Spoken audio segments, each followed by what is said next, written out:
Let every go signal remind you that you do go farther with Signal gasoline. The Signal Oil Program. The Signal Oil Company and your neighborhood Signal dealer bring you another curious story by The Whistler. Tonight, 2 for the money.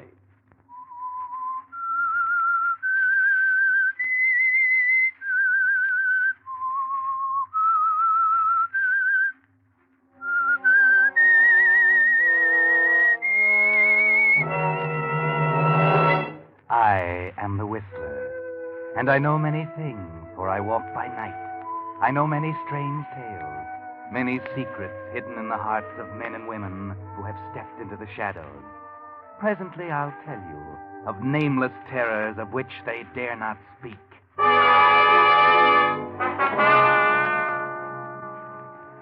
As New Year's Day 1945 draws to a close, the Signal Oil Company joins 1,800 Signal gasoline dealers in hoping that the coming year will be a good one for you and for your car, too. During 1944, you know, 150,000 cars wore out each month, 1 out of every 12 on the road. So yours has been a pretty lucky car so far. But it'll take more than luck alone to make today's cars last out the duration. It'll take thorough, conscientious servicing of every part. And no one gives more conscientious service than your neighborhood Signal gasoline dealer. Being in business for himself, he naturally has more incentive to do a better job, the kind of job that will keep you his satisfied customer. Later in the program, I want to tell you about several outstanding Signal services. For each one is designed to do for your car the thing you want most today, to help it go farther. But now, The Whistler.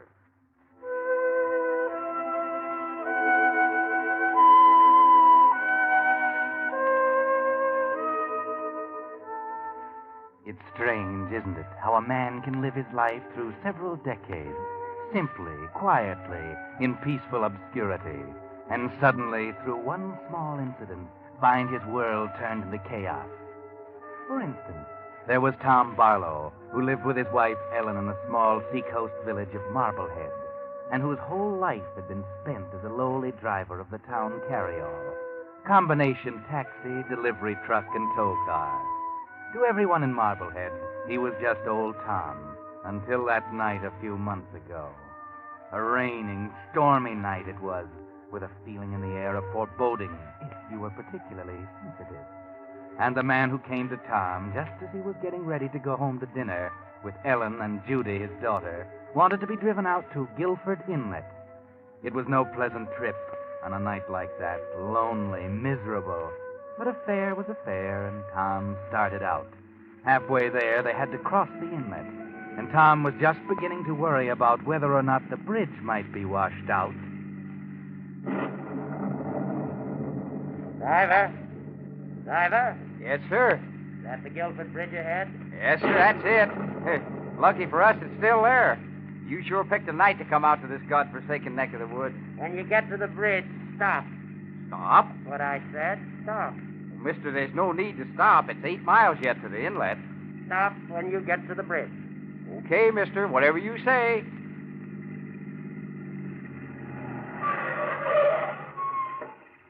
How much do I owe you? Well, you're not getting out here. How much do I owe you? $1.50, but look, mister. Yeah, $2. Keep the change. You're crazy, mister. There isn't a house within 8 miles of here. I like walking. But, mister, I'm not going to leave you out on this bridge alone. Good night.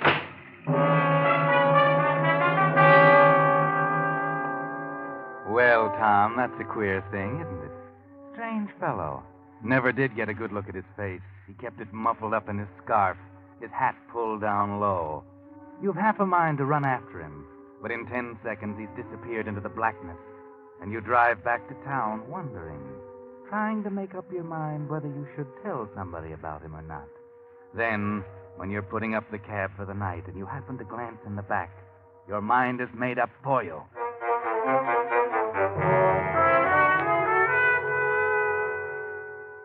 That's just what I told him, Sheriff. I said, I'm not going to leave you out on this bridge alone. Mm-hmm. What time was that, Tom?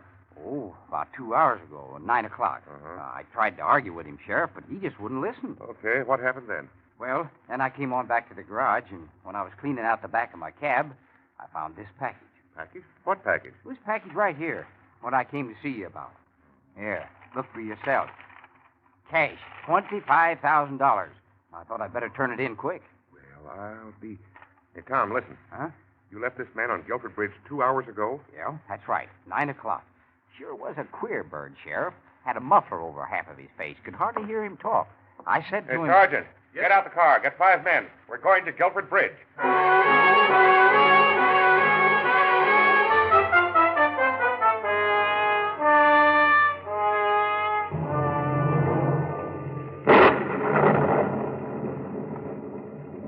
Gary, you see anything down there? Well, this is the spot where I left him, Sheriff. Right here. Hey, Chief, look. Yeah? I found this coat and hat under the bridge. Hey, Eddie, put your flashlight over here. That's the coat the man was wearing. And that's his hat, too. Sure, Tom? I'm positive. Oh, Sheriff, dug this muffler out of the water about 20 yards downstream. That's his, too, yes. That's what he had over his mouth. Made him talk so peculiar. The hat, coat, muffler. Looks like he drowned himself, all right. You aiming to drag the inlet, Sheriff? Not tonight, I'm not. In the morning. Anyhow, with that undertow, a body would be 2 miles out to sea by now. That's right. Huh. Well, what do you suppose he done it for? Poor guy. Poor guy. Tom, he left $25,000 in your cab, didn't he? Oh, well, money don't mean much if you're so low you want to jump in the river. Money don't mean much, huh? Listen, Tom, if we don't find that man's body, if nobody claims that money in 6 months, you know who it belongs to? It belongs to you, Tom. Me? Yes, sir, you. That's the law. Me? If nobody claims it in 6 months, and if we don't find the body that fits this hat and coat.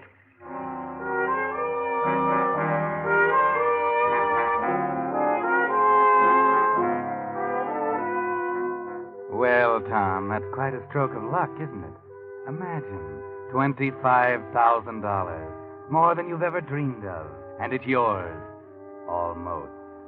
You stand on the bridge and gaze into the dark water below and wonder about your strange passenger.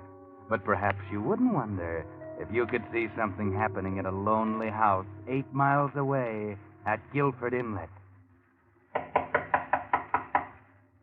Who's there? Asking fool questions. Let me in. Who is it?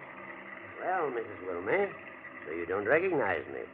And after I've paid your salary, kept you living here all these years. Mr. Ben. Yes, it's me, and don't stand there gawking. Let me in and close the door and make some hot coffee. I'm frozen to the bone. Of course. Of course. Same dismal old place. Mr. Ben, where's your hat and coat? You're soaking wet, Mr. Ben. Where's your hat and coat? You're soaking wet, Mr. Ben. Hey, heaven, woman, can't you say anything better than that? 20 years. 20 years, and I come home to, where's your hat and coat, Mr. Ben? Mrs. Wilmey, you're still a fool. Yes, sir. I'll get the coffee. Wait a minute. Yes, sir. You still go down to the village every day and gossip like a fishwife? Well, sir, Stop stirring me. Now, listen. While I'm here, you keep away from the village, do you understand? Order your groceries by phone, if this morgue still has a phone. Oh, no, sir. Not since you left. Barlow Manor's all boarded up, except in my room. All the better. You'll have the delivery sent once a month then. Nobody's to know that I've come back to Guilford. Is that clear? No one. Yes, sir. If you want coffee... Mrs. Wilmey, for the love of heaven, stop fluttering. Yes, sir. Oh, me. Nothing changed. You're still afraid of me, aren't you? Aren't you? Yes, sir. Yes, sir. Oh, please, sir. Go get the coffee. Yes, sir. No, wait. My brother Tom, he still drives that taxi of his, I suppose? Oh, yes. They say down in the village. Never mind your fool gossip. Still driving a taxi after 20 years. Mr. Happy-Go-Lucky. Everybody loves good old Tom. Don't they, Mrs. Wilmot? Oh, yes. He's such a cheerful man. And his wife, Ellen, Get is out such... of here. Get out. Go get the coffee. And don't you babble about Ellen Barlow, you understand? Don't you ever babble to me about Ellen Barlow.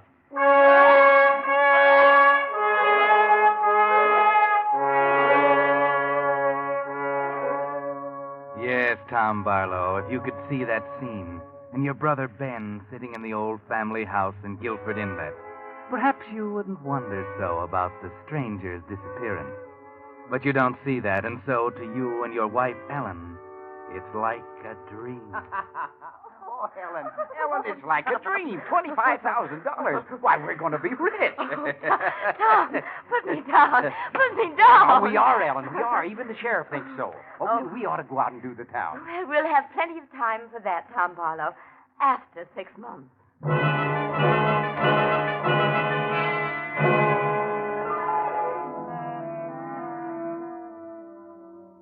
Wilmy. Mrs. Wilmy. I'm coming, sir. I'm coming. I was just bringing your tea things. Oh, never mind the tea things. Where's my tonic? Heart's pounding like a trip hammer. Right here, sir, on the tray. Where's the afternoon paper? Here you are, sir. But there's nothing new about Mr. Tom and the money. Who asked you that? Well, Mrs. Wilmy, you're nosy, aren't you? Oh, please, Mr. Ben. Oh, stop that sniveling. You're nosy, Mrs. Wilmy, but you are a good housekeeper. Well, I do Be quiet, try. Be quiet. I feel like talking. Yes. Pour the tea. No, don't stand up. Sit down here by me. Oh, very We're well. going to chat, Mrs. Wilmy. I'm expecting a business friend of mine today at 5 sharp, a Mr. Peterson. Uh-huh. He's going to do something for me. Yes, But you and I will chat until he arrives. sir. Yes, sir. Lemon and 2 sugars, sir. Well. Yes. So you remember after all these years, huh? That's nice. Mrs. Wilmy, I'm a very rich man. I made a good deal of money in the city, Yes, sir. and I have remembered you in my will. Oh, thank you, sir. Now, be quiet. You'll be well off when I die, Mrs. Wilmy. Very well off.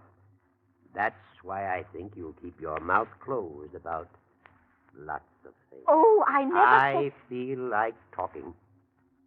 Mrs. Wilmy, did you read that they haven't found the body yet of the man who left the money in my brother's taxi? Oh, yes.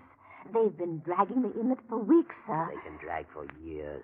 They won't ever find the body. You know why, Mrs. Wilmy? Because I am the body. Oh, Mr. Ben. Sure, I'm the body. Oh. I left that $25,000 in Tom's cab. I wanted him to find it. I put it there. But, Mr. Ben... I'm going to break Tom Barlow. You watch. Please don't tell me. I don't want to know. 6 months he'll wait, thinking he's rich every day more certain. He'll be building air castles. You watch. I know Tom. He won't wait for 6 months. Fools around here lend him money on speculation. He'll get in deep. You watch. Tom, happy-go-lucky. Always said he could get along without money. Married Ellen on a shoestring. Shoestring?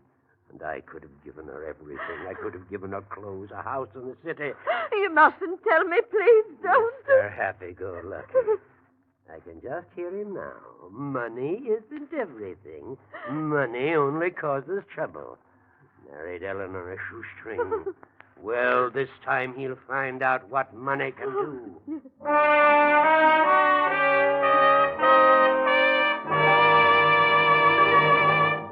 You are listening to The Whistler, brought to you by your friend, the Signal Oil Company, marketers of famous Signal gasoline, your best buy today.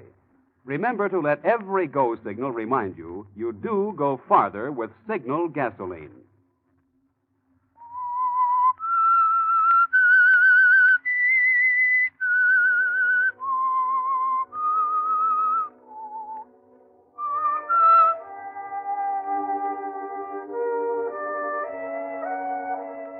And now the pattern is clear. Ben Barlow, after 20 years, is planning to extract his revenge for his brother Tom's marrying the woman he loved. He's planning to ruin his brother with the promise of the money he found, and then snatch it away at the last moment. And Tom, good old Tom, seems to be falling into the trap slowly, reluctantly, happily. Oh, now, fellas, money isn't everything. We'll see if you say that when you get the $25,000. Oh, I will. He's got 4 months to go yet. No use sense counting his chickens. The money's as good as in the bank. In 8 weeks now, nobody's claimed it. And what do you expect's going to claim it anyhow? A ghost? Hey, Tom, I hear you and Ellen and the kid are planning a trip to New York. See all the shows. Huh? Well, maybe. Well, all I can say is if anybody deserves that money, it's Tom Barlow. That's right. Tom, we're with you. Well, Any thanks. person in the village won't be counting the days till 6 months is up.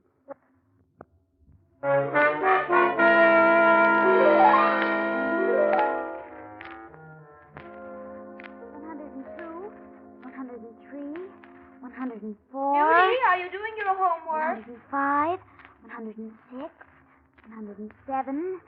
107 days, Pa, and we'll be rich. Judy, I told you not to talk about that money. Oh, now leave her be, Ellen. It don't hurt thinking about it. Oh, Tom, can't you see what I mean? Can't you understand? We've always been happy, Tom, the three of us, without too much money. And now Of course we have. And that's why I want you and Judy to have everything in the world. Why, you don't think I want the money for myself. Tom, listen. Let's withdraw our claim. Let's forget all about the money. What do you say? Tell the sheriff to give it to charity or something. Will you, Tom? Will you? Ma, are you crazy? Oh, she's teasing you, Judy. I'm not teasing. I've got a funny feeling about that money. But, Ellen, dear, I'm kind of counting on it. We've already run up a few bills and all, and what with this little deal I'm working... Deal? What deal? Oh, nothing, Ellen. Judy, What deal, Tom? just a little surprise. You know what I've been thinking? We all need a little vacation. Yes, sir. Get away from town for a while. Jerry Mason says that I could get $600 for the cab. and- Tom, you're not going to sell the cab. Well, Oh, Pa, that's wonderful. We could go to New York and see Radio City and go to all the big shows and everything. Oh, Pa, I love you. You're so wonderful. Isn't he wonderful, Ma? Tom, you're not going to sell the cab. Please. now, Ellen, don't you worry. Everything's going to be all right.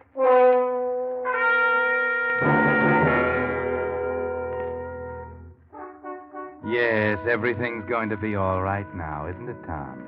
You're getting more certain of it every day. It's been 4 months now, and you've almost forgotten about the stranger.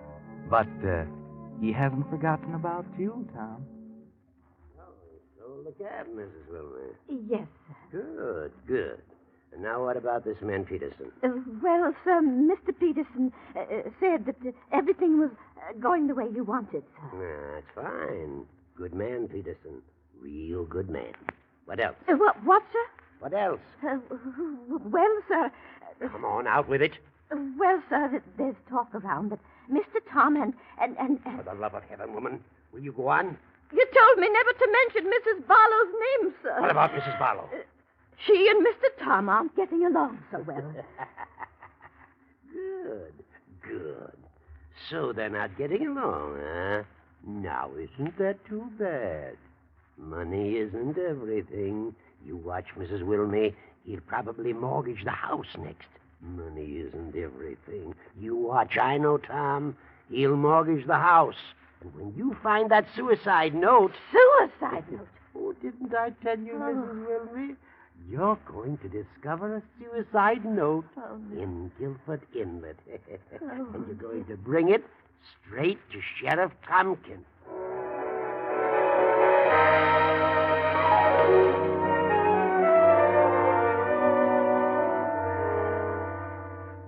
Well, Ben, you have it all figured out, don't you?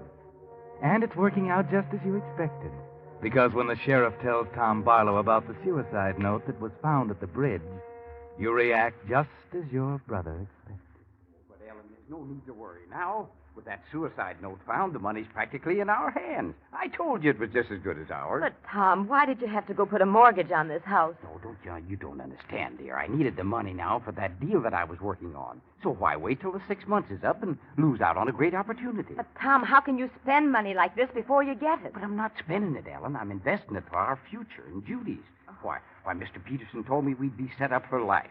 And as for the mortgage, well, that's just a trifle. I can pay that back 10 times over the day I get the $25,000.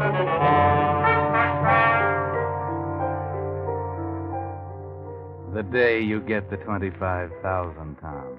The day you get it. Will that day ever come? Ben waits in the lonely house at Guilford Inlet, enjoying reports of your spending money you haven't got. Yeah, set up 10 beers for the boys, Joe. You bet it won't be long now. Tom. And 1 ale for Jerry. Yes, sir. Oh, hi, Sheriff. What did you have? Tom, I've got to talk to you for a second. Well, sure, Sheriff. What's on your mind? Do you know a man named Peterson? Peterson? Well, I sure do. Come on, have a beer, Sheriff. Have any dealings with him? Well, This is important, Tom. yes, I did. He came to see me with a mighty attractive proposition, and I placed some money in his hands. Very much money? All I could get my hands on. Mighty attractive proposition. That's not good. It's not good. No. Tom, this Peterson, as he calls himself, is a well-known New York crook. What? Real name's Clark, Pinky Clark. Deals in phony stocks and bonds. No. He's skipped town, and your money's gone with him. Tom, you've been swindled.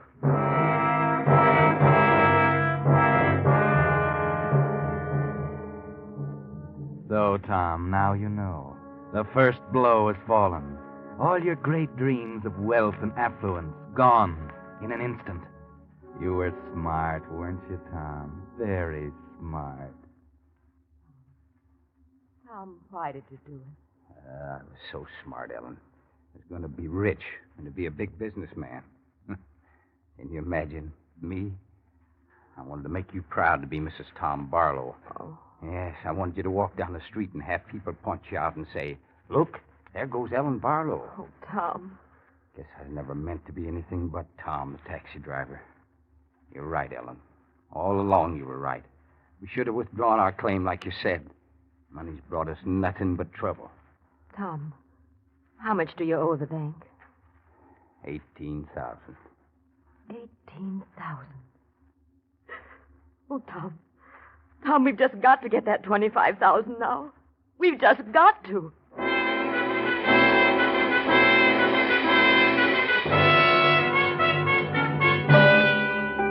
Yes, Tom, your situation is desperate now. You have to get that $25,000 now. It will just about pay off your debts, lift the mortgage on your house, and buy back the taxi. And then the real blow falls. The 6 months is up. It's the night before you're to claim the money, and it's dark and stormy. Another foreboding night like that one 6 months ago. And as you sit by your fireside, you're startled by a knock on the door.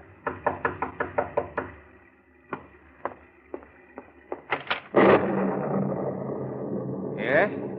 Hello, Tom. Well, I'm afraid I don't... Ben. Ben. Glad to see your old brother, Tom. Ben. I guess I'll have to invite myself in. Nasty night. Nice little place you have here. Ben, what are you doing here? Now, that's a fine way to greet your brother after 20 years. Ben, what do you want? Still haven't changed, have you, Tom? Still hate your devoted brother, Ben. Well, Tom, it's taken 20 years. 20 years. But I've just about done it. Done what? Driver, is that Guilford Bridge up ahead? Huh? Stop when you get to the bridge, driver. I like walking. Ben. Don't you remember your old lucky passenger, Tom, huh? Ben, you were... The man in the cab. No, the man in the cab was drowned. They found a suicide note. Ben, it was you. 20 years, Tom. 20 years, and I've come back. So, money isn't everything, Mr. Happy-Go-Lucky. You'll find out, you and Ellen both. Right now, that 25,000 is the most important thing in your life, and you're not going to get one red cent of it. I put it in your cab. I'm going to be at the sheriff's office with serial numbers and identification. Money isn't everything, eh? You married Ellen on a shoestring. You married the only woman I ever loved. You'll find out how important money is tomorrow morning.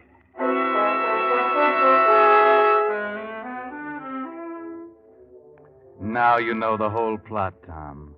Now you know how you stand. The money you so desperately need is not yours and never will be.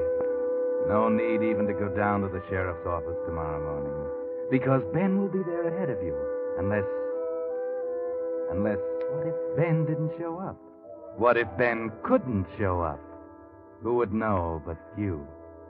But that's murder you're thinking of, Tom. Murder. You've never done anything or thought anything like that. But tonight you're desperate and you think the whole thing out. It's simple, really. Ben's staying out at Guilford Inlet, alone in that big house. You can borrow the taxi back for a few hours and get out there. Drop his body in the inlet and... Yes, he's brought you to this, Tom. He's driven you to murder. A night just like the last time you drove out this way, isn't it, Tom? Stormy, dismal, dangerous. And you're driving faster than you should. You're almost to the bridge, Tom. Watch out. Darn that windshield wiper, I can't... Good Lord! The bridge! It's out!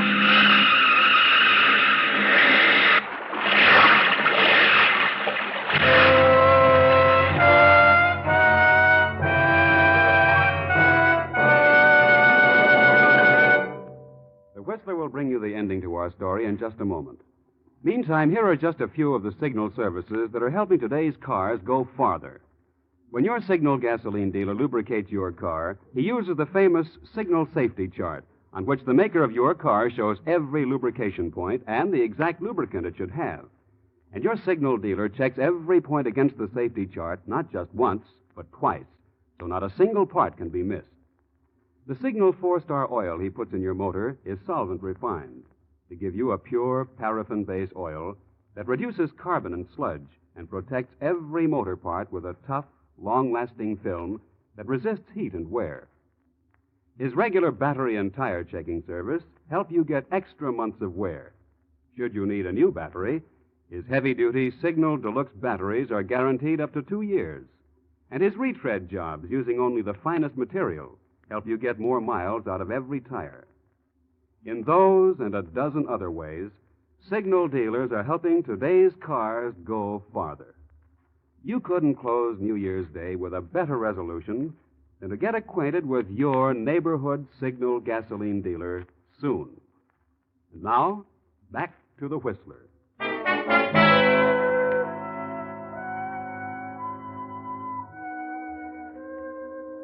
The next morning, a man staggered into the sheriff's office at Marblehead to claim the $25,000.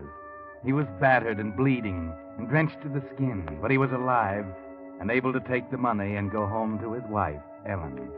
Yes, Tom Barlow was able to jump clear of his car as it crashed through the demolished bridge. He came back to the sheriff's office just because he wanted to make sure.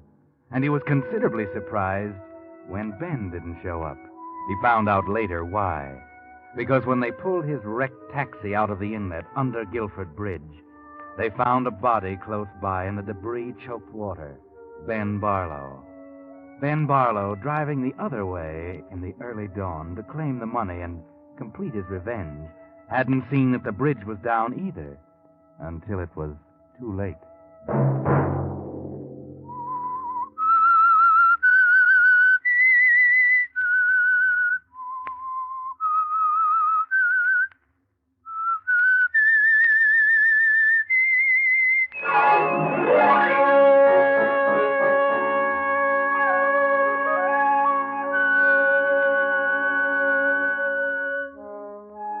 Next Monday at 9 o'clock, the Signal Oil program will bring you another strange tale by The Whistler.